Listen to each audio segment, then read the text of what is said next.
It's another special night, Monday night. I'm not here with Scott Pinot. That's next week, talking about art. Tonight, I've got two special guests. We've got Dave and Dan, and they are my special guests tonight. And say hi, guys. Hi, guys. Hello. This is not a show, and might not even be a connection. Here's Judah and guest. I said my two guests are Dave and Dan. These are guys I went to school with, played basketball with, and pretty much enjoyed the Gramercy experience. We played music a lot too. And well, I didn't really. Although there's a good story about that. I remember playing with you back in the day. Didn't we? We doodled or something. Dave was the only real professional. Oh, and you were amazing. But at first you weren't. Oh, we could talk about that. But so that's a good story there. Let's see. So my two guests are Dave and Dan. Now, Dan, you were there from the beginning, right? The beginning of what specifically? Gramercy, my high school experience. Like you were there. Yeah, I went there from like kindergarten all the way through high school. Yeah. Your dad was Your dad was like Sorry. Go ahead. What did you say? I was like, when did you start Gramercy? Like what age were you when you started there? I was 15, so I was ninth grade. So you would have been seventh grade. Seventh. I started in 8th grade. So okay. The following so you year. Started pretty soon. Yeah, after I did. I don't like this view. Let's just go this. Okay. It hurts my eyes. All the back and yeah, forth. it's too much. Let's just keep it like this. There was something in there. Okay, so do you guys, Dan, you weren't so much involved with this. Dave was, though. Totally threw me under the bus when I was in high school. Do you remember this? Not yet. You're going to have to be more specific on which times. Yeah. No, it was like there was like a couple of bands starting up. Everybody was sort of learning guitar.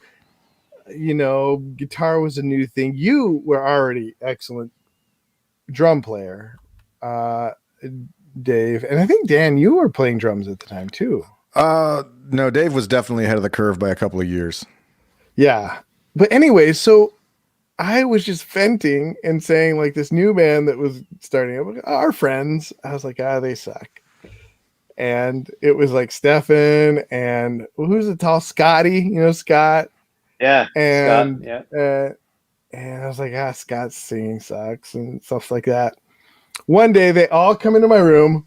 They all come in right over there, right through there. And like, hey, Judah. And I was like, hey. Like, Dave here tells us we suck. You told him we suck. I was like, I don't remember this at all. I mean, I was in a band you with don't those remember guys. this? No. Well, you ended up joining them. I don't remember you like cross-pollinating with those people in my friend sphere at all. So really? Correct. Maybe I just blocked that out. Maybe it was such a tragic and traumatizing memory. How I hurt you.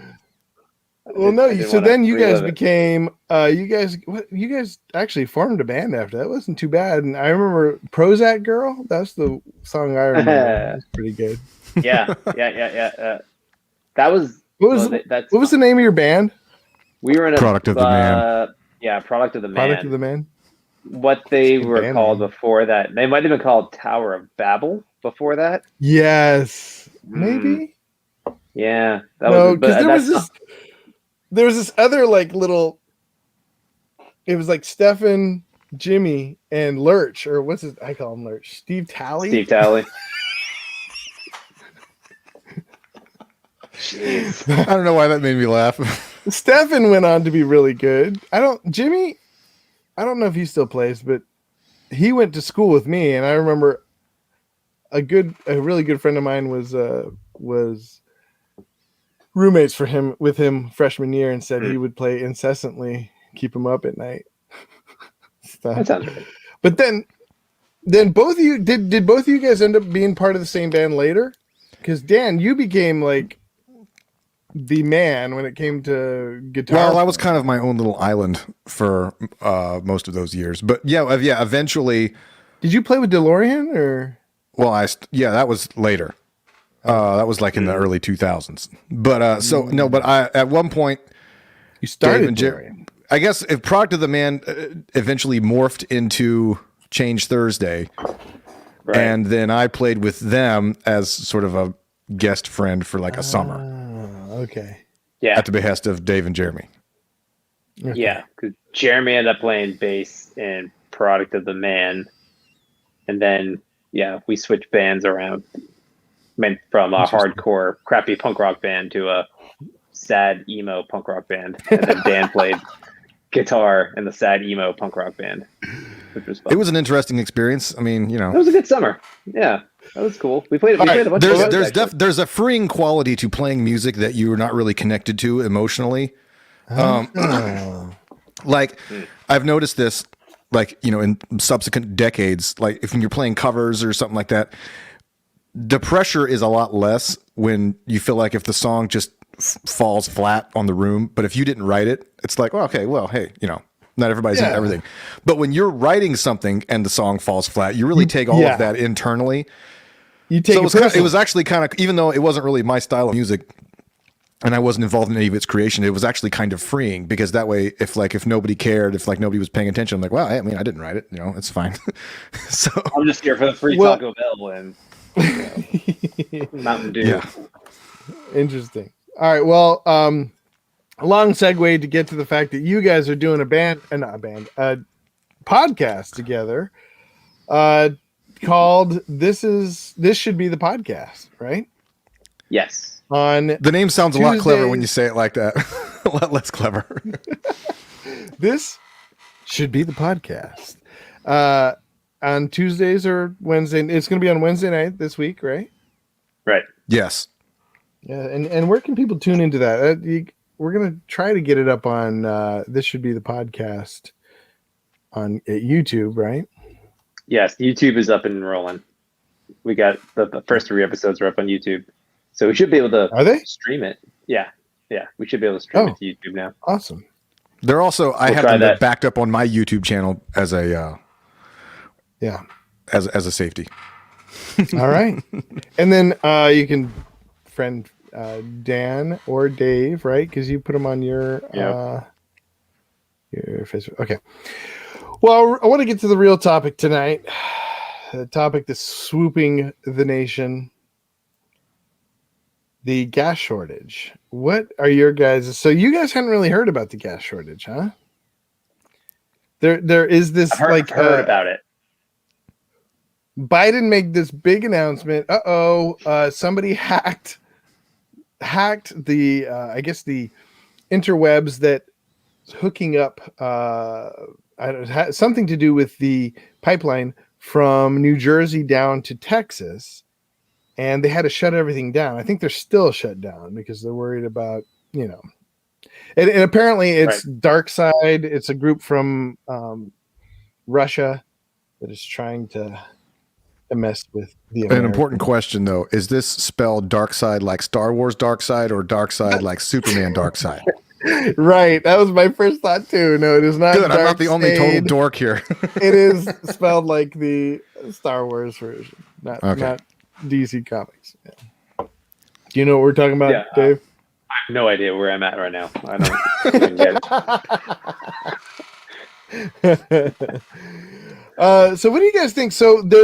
So a friend of mine just texted me and said that he's been to 4 different gas stations in Moorhead, and there is no gas to be found. I just saw a friend in Georgia saying they've been to as many gas stations as they could in Georgia, can't find any gas. What is your take on this? You guys being somewhat I would say you have interesting political stances, right? I feel like that's how you would introduce like Osama bin Laden. So you've got some interesting viewpoints. Tell us somewhere more on the about spectrum that. of Osama bin Laden and Guy Pearce. I got nothing.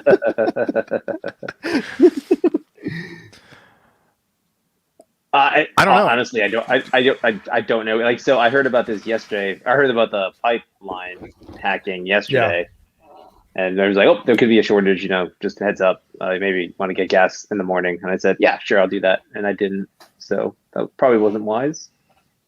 I've been then social media. Everyone's blowing up saying like, yeah, I'm sitting in line for like 2 hours trying to get gas, and people filling up like 10 or 12 extra tanks, little to-go tanks. Just going, hey man, I just need to get to work tomorrow.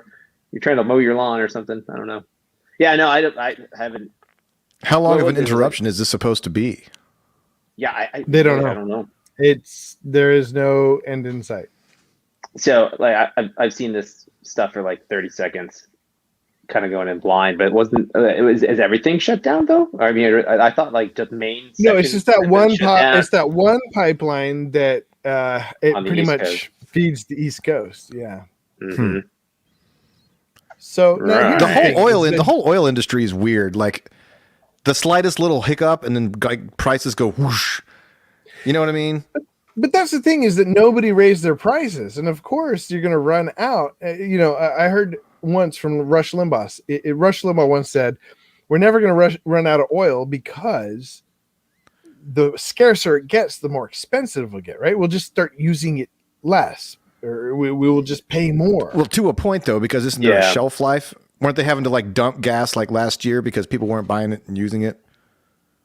I think they were dumping it for price reasons, not because it's got a shelf life. Oh, why was that? Yeah, because the barrel oil price got down really, really low during the start of the pandemic when everybody. So it wasn't cost effective to ship it like all around, like through the Suez Canal or whatever. Yeah, we're figuring it out. I mean, that's kind of the understanding. I mean, it's a very interconnected system. So your take on economics, because I mean, my take is, look, we shouldn't have a shortage. There should never be a shortage. If there is more demand, raise the prices, right? Like right now should not be. You see a line outside of but it may be a problem of corporatism, right? Like, right. Citgo, the guy at Citgo has to through thousands of different small little Citgos that they can do that, so they just don't do it, right?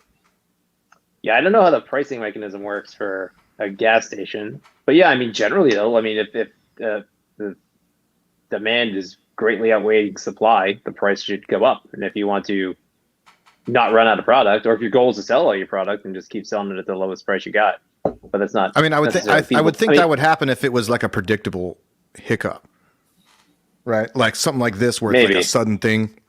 The change in supply happens way quicker than the bureaucracy of a price change filtering its way all the way down.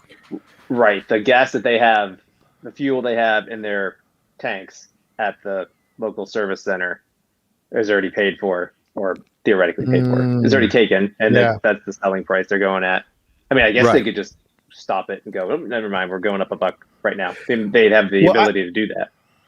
I wonder if that's what they're doing. So when they say we're all out of gas, like maybe they're just saying we're all out of gas at this price and we're going to restart tomorrow at a different price or something like that. Yeah, maybe. Yeah. I mean, I don't know. I mean, like after hurricanes and after, natural disasters and stuff, like bottled water prices jack up, like it's to an insane degree, which makes sense because there's no bottled water. And then ships, people will then go, oh man, I can sell bottles of water for like $4 a piece. So here's like 12 pallets of water. Let's bring them all down to this area. And then that replenishes supply and then brings the price back down. I mean, that is supply and demand and how that should work. How it works with gas and transportation, and that's a bit of a thornier situation, I think. Because I mean, a lot of the increases in gas prices have, like, they're predictable, like, way out. right? So like, because they're like, well, we know that there's going to be less production like in a month, so we're going to go ahead and raise prices now as a speculative thing. Or like, as soon as the election happened, you see prices start to go like this. Yeah. Right. Well, what are your guys' take on price gouging? I personally am not, I don't know. I guess I'm conflicted about it. I feel like it is a viable mechanism of our economy, and I think it hurts people. So it's well, it depends. You would have to define the parameters of the experiment here, like price gouging after a natural disaster, or like, because that's a very localized phenomenon, right? Or are you talking about like price gouging on a larger scale? No, okay, any kind of price gouging. That's what I want to know. Obviously, you have a nuanced view on it based on the particulars. Well, I mean, I don't know. Like everybody would agree that like, yeah, if you're some jerk who's like going down to a disaster area where people are, hurting and losing their livelihoods, and you're going to go down there and be like, all right, EpiPens, $1,000, like that's a pretty morally suspect thing to do. We'd all say that person's kind of crappy. So like, I don't know if we'd all say. I mean, like, could we say that guy is misguided? But I mean, if people are willing to pay that, isn't that how much it's worth? Right. Well, yeah, how much it's worth, but how much something is worth on the free market is not a moral question. I would say don't pay that, right? Don't buy it from him. Yeah. Yeah. Well, I mean, also, if you have a need for an EpiPen, and you're like, and someone's selling it for say $1, and you're like, oh wow, there's only 1,000 EpiPens in this area left. I better now hoard 100 EpiPens. Yeah. That's always the danger. Now they're right, but now you can sell them for $1,000. That allows 1,000 people to get EpiPens, as opposed to those 10 people that buy 100 of them. If that makes sense. I mean, gouging is a pejorative term, but it's just it's a price signal that mechanism. You can. Yeah, it's a pricing mechanism. Yeah, it's a scarcity. I mean, if it's scarce, the price goes up. I mean, that's just the reality of it. The economic terms aren't moral terms, right? So you can talk about the economic function of something, and then you can talk about the morality of it. Those are kind of two separate conversations. Are they though? Yeah, they can be. I mean, you could rush them all together, but then you kind of might get yourself tripped up, because there are people who say because this is immoral. Or I'll say, actually, I'll walk that back. Some people say, I think this is a moral way to do things, therefore we should do it that way, even if it makes no economic sense, right? Or then in the converse, you can defend immoral practices by saying, hey, the economics support it. So, I mean, slavery was economically viable, but is it morally good in the sense that exactly what Dave said? You keep it low, and then you run out. And then good people don't get it. Is that morally good? That's an excellent question. Where was my toilet paper at the beginning of the COVID pandemic? Maybe the people that need it the most snagging toilet paper don't get it, right? Because if you need it the most, you will pay anything for it. And that's why the government should regulate it all. Exactly. No. Command and control, baby. That's exactly right. That was me using my facetious face, in case that wasn't obvious. Show me the facetious face because I need to see that face. I need to know that face.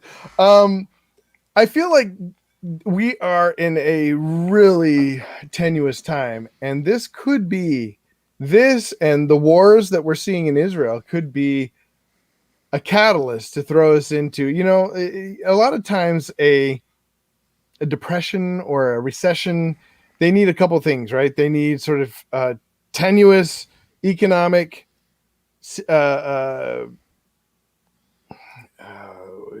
ingredients, right? Like things are sort of tenuous with the stock market, and then you need a catalyst, a global catalyst, to sort of propel us into,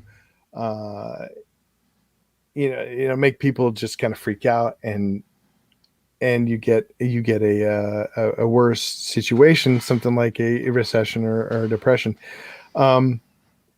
I feel like we do have the tenuous market situation as far as the stock market goes and our economics. Something like this could easily tip us into into something worse than just the stock market. I don't know where it's going, Yeah, I mean, I've been saying for months I mean, sorry, go ahead. I was just saying, you never really know what's going to be that one thing that pushes it over the edge. Like, what would burst the bubble, like the housing bubble, the tech bubble, all those things. Like everyone looking in hindsight, everyone looks back and go, well, that makes total sense. You should have seen that coming. No one ever sees it coming. You have no idea what it's going to be. Well, sometimes people see it coming, but then people talk about those people like they're crazy talk, Yeah. Or yeah, exactly. Right. Yeah. Some people probably do see it coming, but nobody listens because it's impossible. Five years from now, it's all speculation.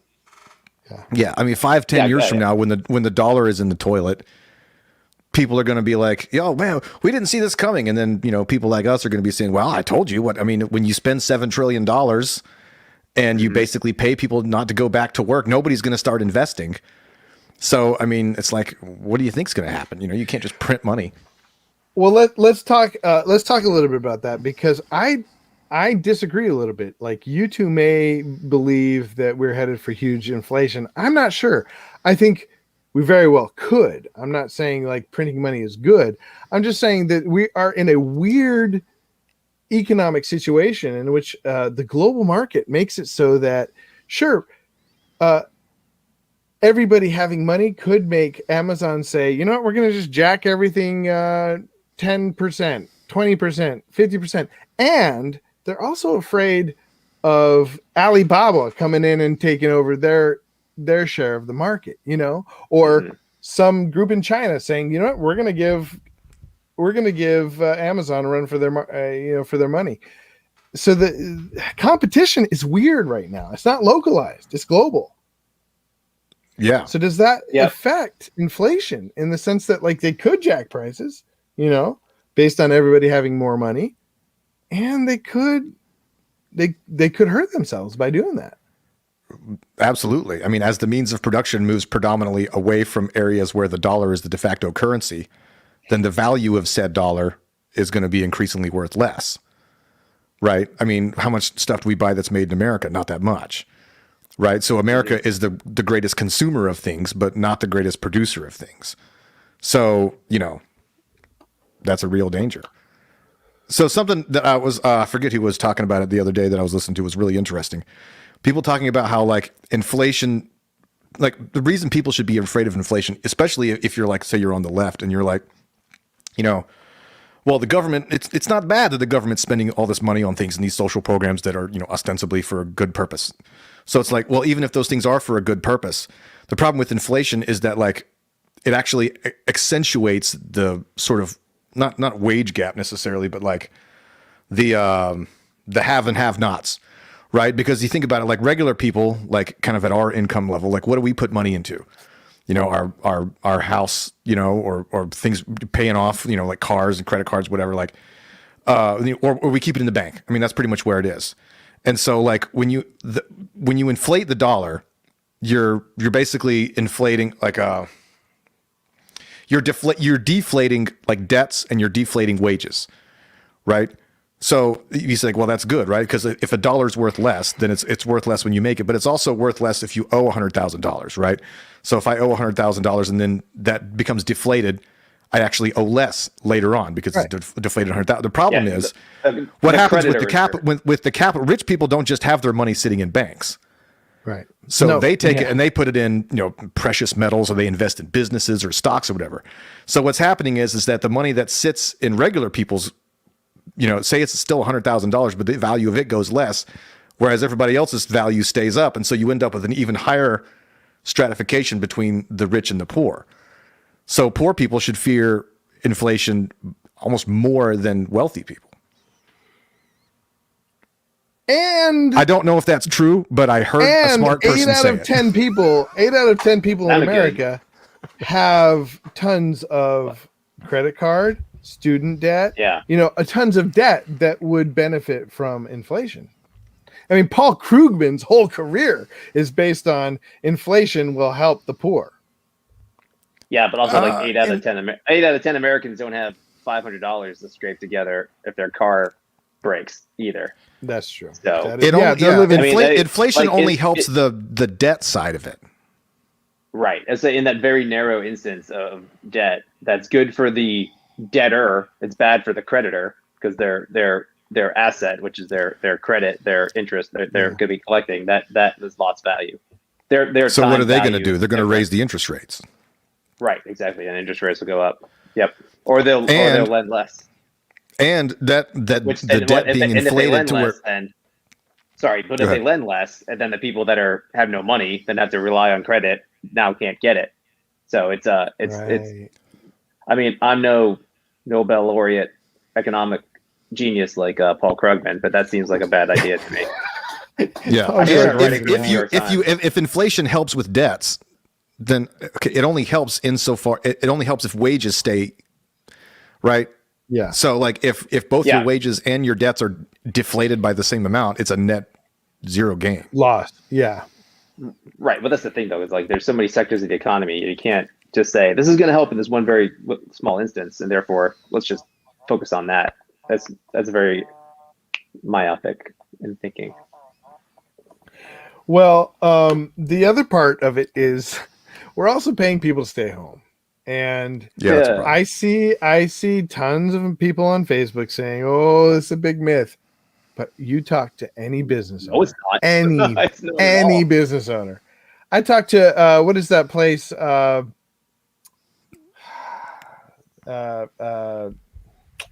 What's the Newport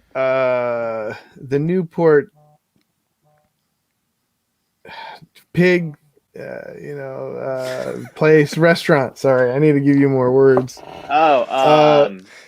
Chubby something or there's a business name, the Newport Fellas. Pig Place Restaurant. It's Big Pig Chubby's in Newport. I talked to a guy who cooks and does some of the he goes on caters for Fat Fellas, and he said we could be open. Fat Fellas. Yeah, it's a great place, great barbecue. He said we could be open 24/7. We have that much demand, but we have nobody wants to work for us. The only people that are working for us are I like our loyals, like the people that have been with us, the friends, people that have been with us from the beginning. We can't get extra crew for washing dishes and mopping and cleaning toilets. It's just like there's nobody out there because they're getting an extra $600 a week. Yeah. It's not a myth, man. And tons of small business guys like restaurants, retail spots, they can't get anybody to come into work. Either they shut their hours down. You're a small business or maybe a medium-sized business owner, right? No, small for sure. But I mean, I have a trade. Trades are a little different for some reason. I'm not. It's not as transient as a labor market. Yeah, you can't just pick up a Joe Schmo off the street. You mean there's a certain skill level? Yeah, exactly. We have to. There's a lot of training involved in our job. So, but no, because those guys have all stayed, and we probably pay higher than your traditional. Right. I don't know. We're not a minimum wage job. So. Right. Well, you don't have, like restaurants, I think are getting hit the worst, right? Because they have the most like mopping and toilet cleaning of any other place. This is the highest pressure, lowest fulfilling. As far as my experience, I'll say. No, I mean, I think that was all of our experience, right? I mean, we all did those jobs when we were teenagers. Oh yeah. I mean, because literally anybody can hop in there with zero experience and be trained up and ready to do it within like a week. And your job could be replaced by an iPad. Right. I mean, it doesn't mean you're good at it or it's not a hard job. It's just the skill set is everyone is capable of doing it to some degree. Yeah. I mean, this whole thing is basically a dry run for when they inevitably raise the minimum wage beyond what the market can support. Right. Yeah. So it's like, or if they do like a UBI kind of thing. I mean, we're seeing, a lot of these discussions were sort of academic in principle up until recently. Cause like before it's like, it seems like we should raise the minimum wage to $15 an hour. And then it's like, somebody's like, well, that's just going to put all these people out of work. And then you're going to have people living off the government. There's going to be increasing crime. There's going to be all this kinds of stuff. They'll go, oh, that's not true. People love the nobility of working for a living. And it's like, well, look what happens. I mean, you give people $16 an hour basically to stay home. And now well, I mean, look, I'm not trying to say that I'm above this, right? Like if I was young and I was getting $16 an hour to stay home, I would definitely be staying home. I wasn't some principled, noble person. So like, but I recognize that's what human nature is. So, and then if you try to like dress it up in larger things, like, the UBI principle, I mean, I don't know. Because here's the thing. It's like, okay, say like somebody could minimum wage or whatever it is, say that person earns like $30,000, right? And then like you're paying them $30,000 work. And so it's going, okay, well, so then the business has to say like, well, we'll pay them $31,000. But then at that point, you're actually not paying them $31,000. You're paying them $1,000. Exactly. Right. That becomes the value of their labor becomes the difference between what they are getting and what they could get otherwise. And who wants to work? Who wants to work for a year for $1,000? Yeah, you have to get off the couch for $1,000. Yeah. Yeah. Right. No, that's nobody mentions that, Dan. That's a good point. It's the difference between what that base pay is that you're getting for doing nothing versus what the additional pay would be for working, and that's actually what you're making. I mean, it's crazy. It's crazy to think about, but I mean, it's a rational decision. Yeah. I mean, but look, I went to B-Dubs, like Buffalo Wild Wings, and I was talking to the waitress there, and she's like, worked to death. Everybody's quitting. And I mean, it makes sense, right? Like if you're some person that is, cleaning toilets at Buffalo Wild Wings, why would you, if you can make more staying home, why would you go clean toilets? Mm-hmm. Doesn't make any sense. Yeah, I agree. Yeah. Now there's a certain aspect of dignity, right? Like there's dignity. I would have a hard time just sitting at home, right? I'd have a hard time quitting on my friends. But some of these people don't know these people. They just started, what have you? They don't. Yeah. That's No, for sure. And then like people that say it's a myth that's freaking crazy to me because after 2008. That whole crash. Then we had that long stretch of unemployment. You could like unemployment for like 99 weeks, and like you could see the charts. And like as soon as the unemployment starts running out, all of a sudden, work is found. You can find work when your unemployment runs out. It's not even debatable. Like it just happens. And why people refuse to acknowledge that is beyond me. Maybe it's a sense of altruism and they want to help people out. Maybe they think it's unfair, or it's just the nice thing to do and it's the loving kind thing to do for your neighbor. But I mean, it's an economic reality, man. If you get paid not to work, you're not going to work. I mean, it's just like if you tax things that you want less of. I mean, so if you start taking like the so reverse this is of that, right? It's the reverse of it. So like it's like I want you to. If you believe in syntax, so you got to believe in the problems of paying people to stay home. Yeah, it's incentives. It perverts incentives, and that's what's going on. Yeah, I remember during the recession, opposite of a syntax or something. Yeah. I mean, I was working restaurant jobs in 2007 and 8, and I remember like I worked at this sports bar, and the GM there was like he was a real piece of work. He was apparently like one of the highest rated ones in the whole franchise in the country, but I guess that's because he was a jerk. It's which place was it? It was at South Point. It's not there anymore. But like this guy was like, times are tough. The economy's down. So, we do what we got to do. So they basically raised all the prices. So like everything was like, 15% more. So like a burger that used to be $9 is now 11 or 12. And so it's like, we got to do those upsells, it's like, hold on, like you raise the price and people come in expecting to spend $20 on lunch. Where's that coming out of? That's coming out of the money that's going to the people like us, right? That's not going into the coffers of the, and I'm not blaming the company per se, because I mean, they're within their rights to do that. But it was just like, everybody was just trying to figure out like, okay, how can I help myself in the immediate right here? And so it's like, it's no surprise that like, everybody's going to, not just like, people who are staying home because it's more lucrative for them. Business owners are going to do what's lucrative for them. And, giant corporations everybody's going to look out for themselves.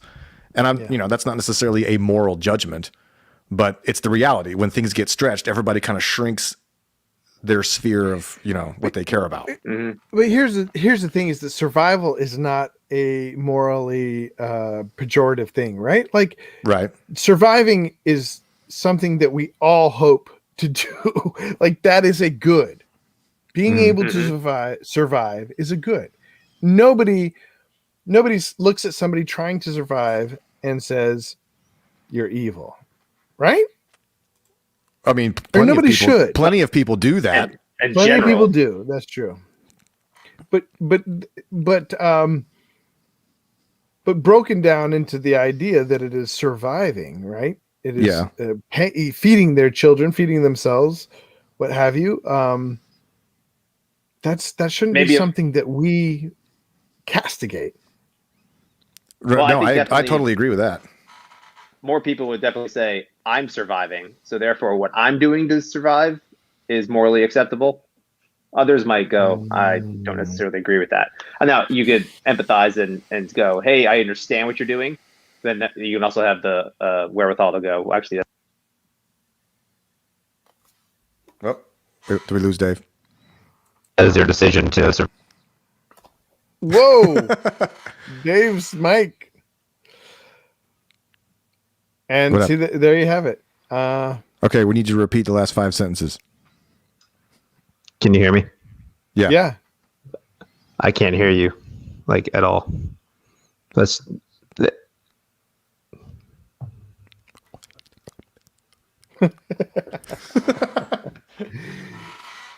Can you hear us now? My Bluetooth stuff flipped out there. You know what's Can you hear us interesting now? is I think right now I think you're coming through the mic. Dave was coming through the mic now, whereas before he was kind of echoey. He might have been coming through the Bluetooth. Interesting. Anyway, while he's doing that, I have a couple of thoughts on that. Like, I think, 2 points. One, I think, like, I've been thinking for a long time. It's like I was trying to think, like, basically, it's like capitalism is, and I've probably said this before, but like capitalism is like natural selection, like in biological terms, but expressed in like economic terms. So there's a reason that, like, since the invention, I mean, capitalism's been around for thousands of years in one way or another, right? Like you exchange goods and services, but then even once we, as a species, started using like currency, like shells and stuff like that was sort of representative. The principles of supply and demand always existed, right? But I think sort of modern capitalism, like, since the last 1,000 years, that's coincidentally the times that we've seen all of this flourishing, both in technology and in culture and all this kind of stuff.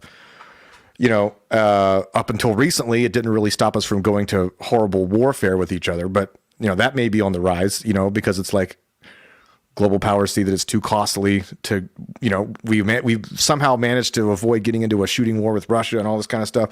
So like capitalism is clearly a net good for humanity, right? And it's tough. It's brutal, right? I mean, just like natural selection is, nature is brutal, right? But it at the end result, though, it produces things that are stronger. So, there's a whole other separate discussion that we don't have time for about, like, at what point do you need to rein in pure brutal capitalism, right? Because that can obviously descend into tyranny. But I think what we're seeing now is, like, if I was to use like a metaphor, it'd be like going into an ecosystem that's existed in harmony for thousands of years and introducing some sort of non-naturally selected variable, right? That didn't occur naturally, right? So it's not like, so right now we're seeing a combination of like naturally developed economic stuff that had been brewing for years, but then we got the whole pandemic thing, right? So you got all this unemployment and businesses being shut down and like the price of goods and services going all whack, but none of that happened for economic reasons. It all happened for like external stuff. So it's kind of hard to, it'd be like going to Hawaii and introducing like a population of kangaroos or something, something that doesn't belong there, or like how like you bring over like bird, some sort of weird bird that like eats all the insects and then it messes up the whole ecosystem. So the problem with the government artificially inflating wages, right, or artificially manipulating unemployment by keeping all these people out of work is it's not a principle that had developed naturally as a response to appropriate stimuli. It's just sort of a blanket thing that came in there, and then it. Yeah. It's not a natural stimuli, right? Yeah. Can you hear us, Dave? Yep. Can you hear me? Yep. That Even probably made a better. lot more sense in my head, but you get the gist. No, yeah. What is the term? It's like any like intentional stimuli has unintentional consequences, right? Yeah. Sure. Everything has a trade-off. I mean, there's no. That's the question in economics. It's not what will if I do A, what will B happen. It's also what will happen with B, and then what am I missing out on C, and then what is the effect on D? It's like, is that trade-off worth it for this whatever decision we're making or whatever policy we're making or whatever? If I'm gonna like the restaurant example, if I'm gonna raise my prices, it's gonna help me cover my overhead costs. It's gonna help me cover paying my employees, but at a certain point, I'm gonna drive my customers away. I mean, that's the most simple, basic way you can do it. I mean, Yeah. and then there's always a trade. So, I mean, it's not always beneficial to raise your prices. Sometimes it's better to lower your prices, but it's not always. Again, there's a trade-off to everything. There's just there's no black and white with an economic decision, or there's very few, I would imagine. Well, I don't know and that. then no, I agree. And so I guess for the last 20 minutes, I kind of want to explore this idea. Then, that we've kind of been flirting with is like, well, what do we do as Christians? Like, do we submit completely to the economic forces? Do we trust in something else? Of course, we trust in something else. But how do we work in a system where the gospel that's being preached is a gospel of socialism, is a gospel of everybody needs to be helping each other, and these capitalistic forces are a myth? Well, I think, I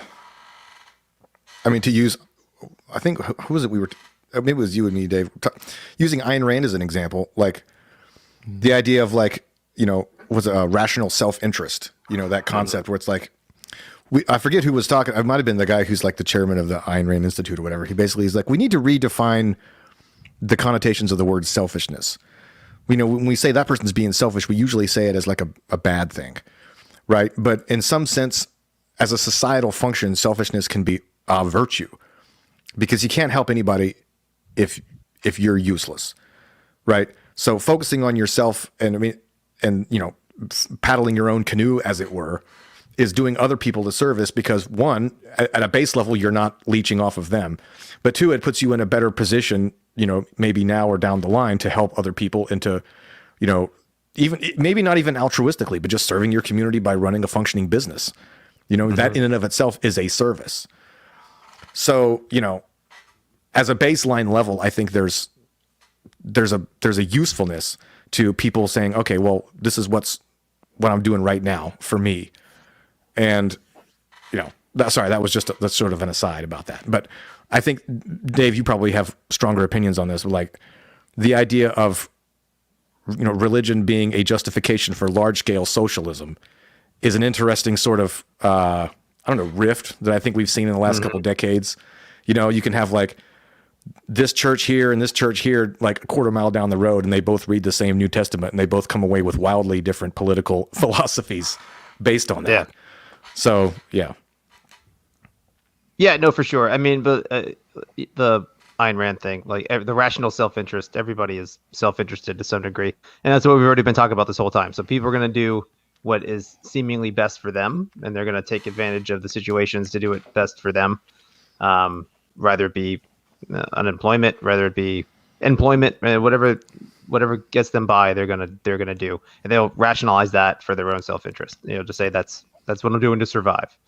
But yeah, I mean, as a Christian person, and then looking, I don't know, Jake. I guess maybe Jude, if you can clarify the question. Like, what do you mean forces? Like, I guess I'm not sure what you mean. Like, what choice do we? I mean, yeah, sure. We trust in things outside of ourselves, our money, our resources here, our gifts from God, and they're not the be all end all.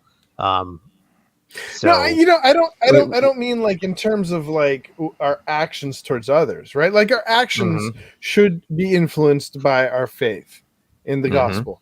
However, there's like a there's a meta action called podcasts and discussion and arguments and discussion. I mean, basically, it's just discussion. Where how do we navigate this minefield as Christians without turning people off to the gospel? But still speaking truth. Oh, I don't know. I'm not saying. I don't know, man. I don't know if it's necessarily even a. I know this is a heretical thing to say. It's not necessarily a gospel conversation. I mean, it's not really. Speaking truth is always good. Speaking truth is honorable and God honoring. And when I guess push comes to shove, when you have a principle and you stick with it and you stay in a conversation, and if you can keep it respectful, you can keep it above board and honest. And then eventually it'll come down to a moral question and just say, well, I don't think that's right. I mean, that's really what it's going to come down to. Almost every political conversation comes down to, I don't think this is right. I think you're wrong. And I think it's on a moral level because they're all moral questions. So and once I guess when you dig down deep to that level, it could become more of a gospel conversation there. But I don't know. I kind of divorce the political from the spiritual, if that makes sense. I try not to intertwine the two all that much, although it's meaning just like practically speaking, like but here's the problem is I believe that like the spiritual means connecting with other people, like how we connect with other people. That involves the spirit. It involves the spiritual. And any kind of discussion involves connecting with other people. Right now we're connected, sure. Right? Yep. Like and so like how do we is there a different approach that we should take? Because too often I feel like I'm being fake if I'm just like, well, you guys could be right, that kind of thing. I'm not being true to myself, or I feel like I'm being off-putting to somebody who represents the gospel. So, like, where's the in between there?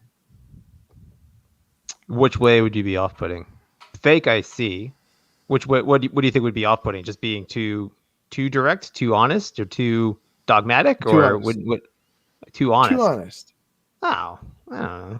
I'm okay. I'm okay with radical honesty. Yeah, radical honesty. I like that. Yeah. I don't know if that's actually Dan. true or not.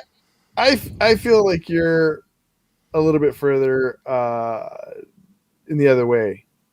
I'm not entirely sure what I mean.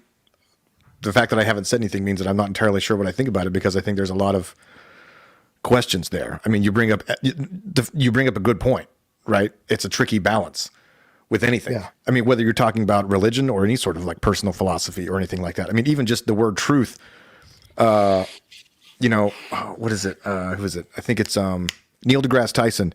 He has this thing where he's always like, there's actually different kinds of truth, right? There's like objective truth, which is like, some sort of fact, like this water is this number of degrees, right? That's something that's like measurable. And then there's like truth as far as like a principle that you work towards. And then there's like, maybe that's like a lowercase t. And then there's like a truth as like a personal conviction for yourself. And they all sort of fit different definitions of truth, and they all have different functions. But where conversations can easily go awry is when we start being confused about which kind of truth we're talking about. Right. Mm-hmm. So, the idea of a person operating their lives and going through and assuming that anything that is a personal thing to them is automatically in the category of objective truth. Yeah. Those people can be terribly annoying, even if the objective truth they're talking about actually is a true one. Right.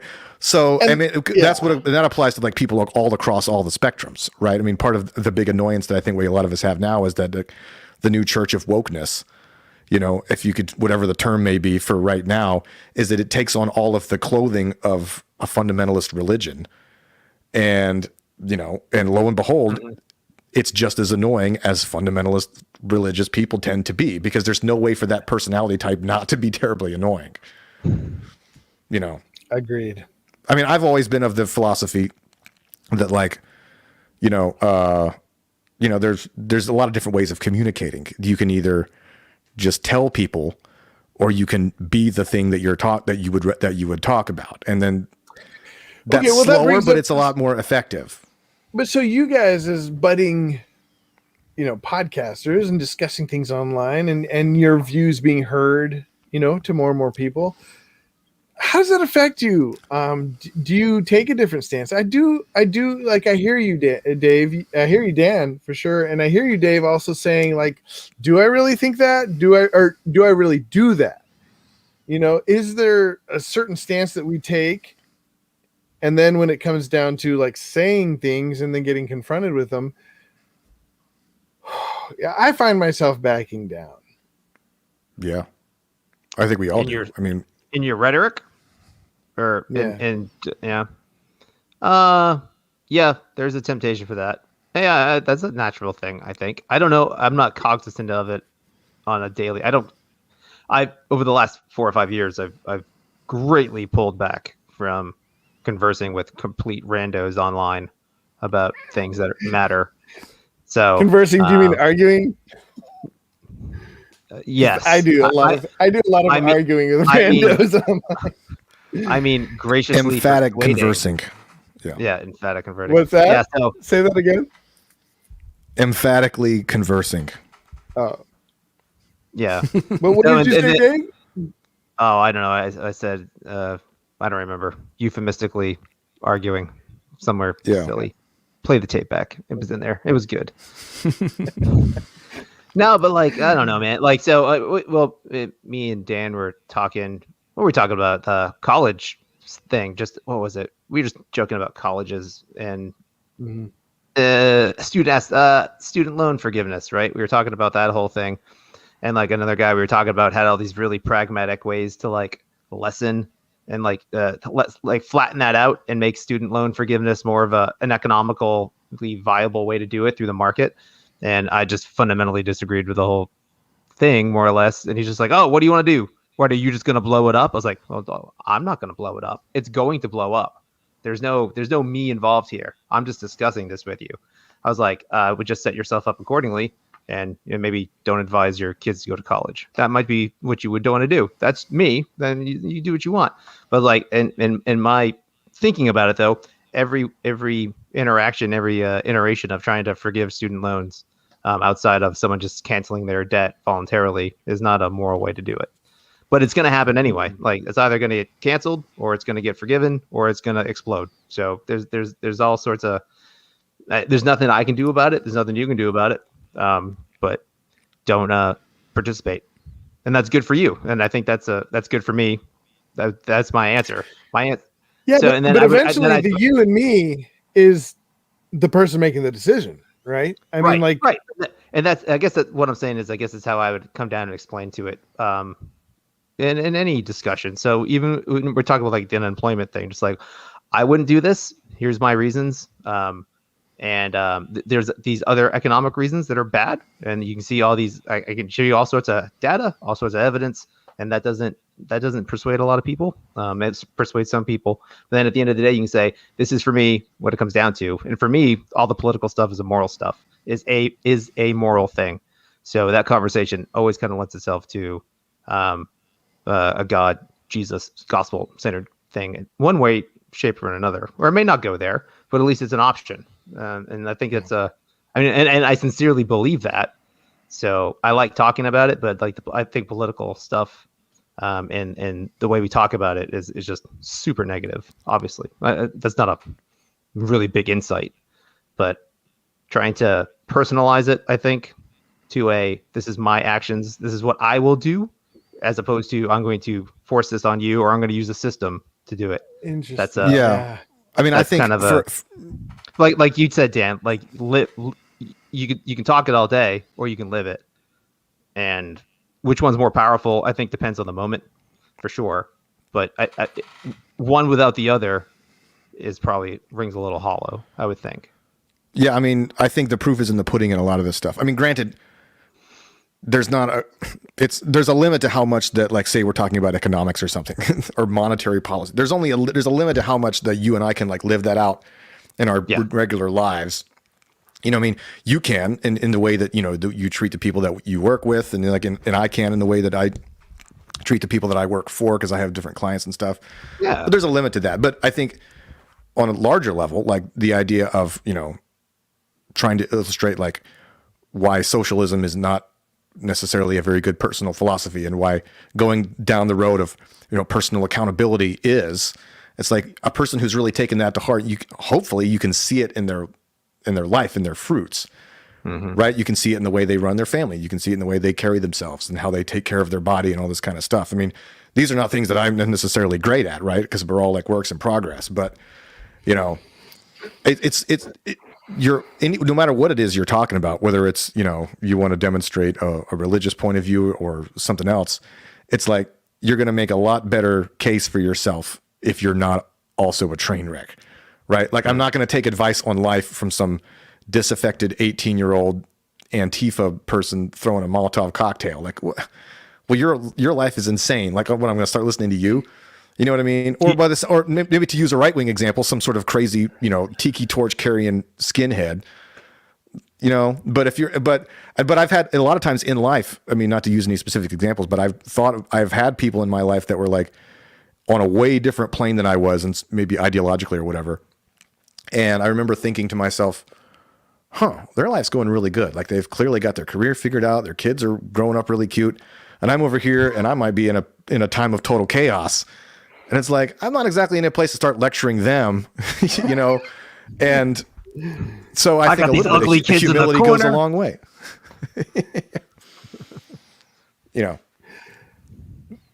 And I mean, here's the thing that comes up that people bring up to me, and I think it's hard for me to argue against, is would anybody have looked at Christ and thought, man, he's really got his crap together? That would he's really successful guy. Right. I mean, that's what I'm saying. Like, right? Like, you're talking about a litmus test that is socially defined, right? Like, they have cute kids. You just said cute kids, good job. Like, those things are socially defined. Yeah. Doesn't the Antifa guy look a little bit more like Christ? No. I would say, okay, I would argue not in their actions, but I mean, no. in their daily success. Jesus, again, I don't. The temple of Molotov cocktails. It's in the Bible. It's in the Bible. No, little known fact: Jesus actually wrote "All Romans are pigs" on the wall there. But, yeah.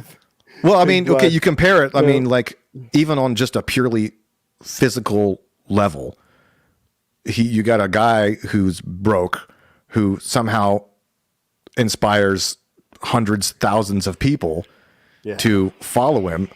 And what is the message? The message is not, let's violently overthrow something. The message is not, hey, here's a different group or race of people that are bad, let's murder them. The message is, love each other. Right. Yeah. So, setting, even without the religious part of it, even to a devout atheist, you can't take that away. So, I mean, you could convince anybody of that. Yeah. You can say the same thing about Gandhi, or, pick Mother Teresa, or MLK, or pick any of the famous, characters throughout history that people love to idolize. Dave. Yeah, no, I was just gonna like, even to Dan's point, I know what you're saying. I mean, like the guy who has beautiful straight teeth and not ugly kids, but you're taking advice from him in something that's in like the realm that he's able to speak to. You're not necessarily saying everything he does is gospel truth. I mean, but like but the point is, like, you wouldn't take direction from somebody who is completely off the rails on everything. And that's like no value, no, not even just, not saying that people have no value, but people that are perceived value, I guess. Somebody whose life is a total train wreck. So, I mean, I know some people, I guess you could argue that people looked at Christ and said, oh, he's a total train wreck, but his actions spoke louder. The love he had for people around him spoke louder. Yeah. Obviously being the son of God helps. So that's a thing, but I don't know. It's funny. You can go both ways. He's like the Pharisees would go, "Well, the guy's a total loser. I'm not going to listen to him. He's a heretic. Like, he's socially the exact opposite of what we want. So you can't listen to him." But if there's a following, there's a following, and there's something there. And I don't know. People follow a belief system until it stops working. Yes. Okay. Right. Well, maybe just to push back on that, because at first I agree, and then I think there are tons of people that have huge followings that Are awful. evil, right? Yeah, Yes. Well, yeah. completely Well, evil. I mean, to put it in Mein economic terms, it's Kampf because was there's a very well demand for whatever it is received. they're peddling.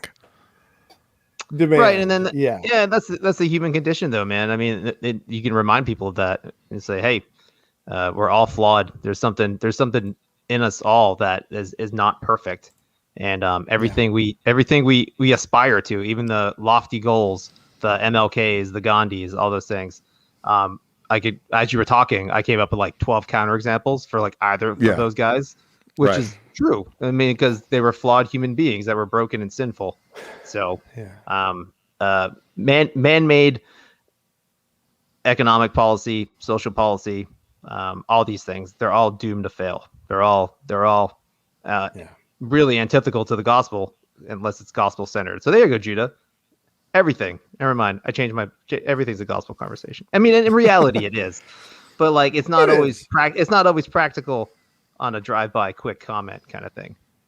Like no, but I think it is. I think it is okay to say, look, I don't believe in any of it. I don't think any of it is going to save us, right? And I see you both saying that a lot. Like none of this is going to save us.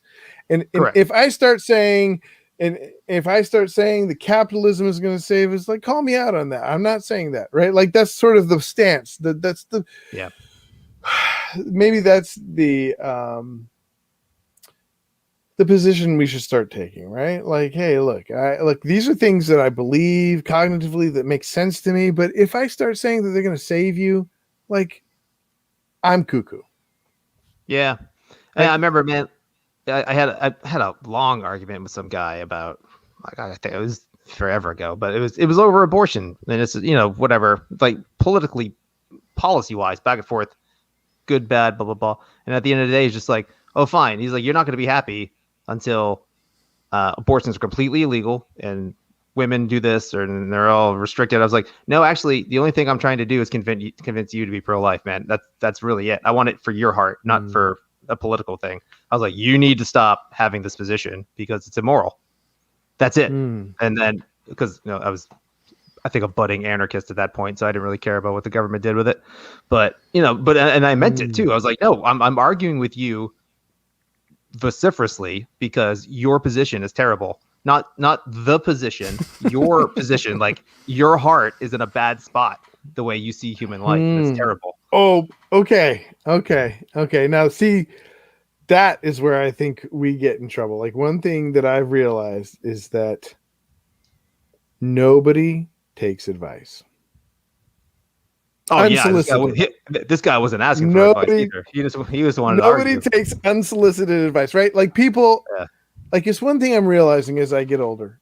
Like unsolicited advice is a non-starter, no matter what. Yeah, pretty much. Yeah. I think there would be unless it's like kids and their parents, right? Like there's certain power structures that are meant for unsolicited advice, I think, right? Yeah. Like a pastor and his acolyte or his mentoree, a mentoree, Yeah. It's kind of like trying to apply for a job at a company where there's no openings. Right? I mean, I like that. To put it another way, it's like most people, whether they say this consciously or not, most people haven't, if it ain't broke, don't fix it, approach to what they think and believe. So if they have a thing that's either been programmed into them through their parents or society or, their professors or whatever, there's it's almost like a law of thermodynamics. They're going to continue believing that until it fails them. And it could fail them in one of many different ways, right? It could either just make them unhappy and they're like, wait a minute, this is done. This isn't making me happy. I'm going to try to go after something else. Or it puts them in direct conflict with the real world, like some socialist person who comes out of college and tries to run a business and discover that doesn't work, right? Or so there's all different kinds of ways where like people aren't ready to change their mind until whatever they have isn't working for them. That's kind of why I brought up the example of like the people that I used to know. Not so much that like I was trying to measure this quality of life based on these sort of things, but it's like if what a person is doing is working for them, like they're their career's going well. They're kind of cruising along. They've got, the 2.5 kids or whatever litmus test that whatever You they're were talking using, about reception. whatever they're of using. you. They're not good. They're like, why Yeah. should I, what's the point of, like I'm happy with the cable service I have. Why do I need fiber? You know what I mean? Yeah. So when you, in my life, I mean, I know that's how I work, right? Like I changed a lot of how I think about a bazillion topics based on the fact that I found myself in a period of life where I was sort of rethinking everything. And I'm like, okay, hold on. Okay. But had I not been in that particular point emotionally, I wouldn't have been even entertaining the idea that I could rethink like all these different viewpoints, which is a whole separate rabbit hole. But yeah, I don't think I'm alone in that behavior. You know what I mean? It's like somebody who doesn't want to quit drugs until it really causes a problem. Right. If they're recreational Leverage. and it's doing okay, they're not quitting. I think you guys actually mentioned, or somebody mentioned recently, people don't change until it's discomfort that causes change. Yeah, oftentimes. Or maybe, discomfort. Well, yeah, I guess discomfort can come in a lot of ways, like discontent, Yeah. even. Discomfort with the whatever. status quo, could be Yeah, would for count. sure. Yeah, I would agree with that. I It's think. like, Yeah. all right, guys. Well, thank you for tuning in, and I want to reiterate that these guys have a show. You can check it out on Wednesday night, and it's called. This should be the podcast. This should be the podcast. This should be This Wednesday night. Normally it's Tuesday night, but we have to reschedule this week. 9:30. Wednesday, Tuesday. You can look for them on YouTube. This should be the podcast. Facebook. Look for Dan or Dave, and I'll be promoting him too on my channel. So if you're watching this on my channel, I'll be putting it up on mine. So thank you guys for joining me. It's a very interesting conversation. I look forward to seeing. I always love your guys' podcast, so I just wanted to have you guys on, and I enjoy it. The other day I had to go. I forget because I was kind of like I was in the background, sort of producing or something. I don't know, watching it basically, and I had to go. I was like, something pulled me away, and I was frustrated because it was a good conversation. Yeah. Oh, cool. Thanks, man. Anyways, thank you for your support. That's very helpful. It was all right. Well, helpful. Keep up the good work, and let's do this again sometime. Yes, definitely. Anytime. Yeah, man. It was fun. Right. Thank you.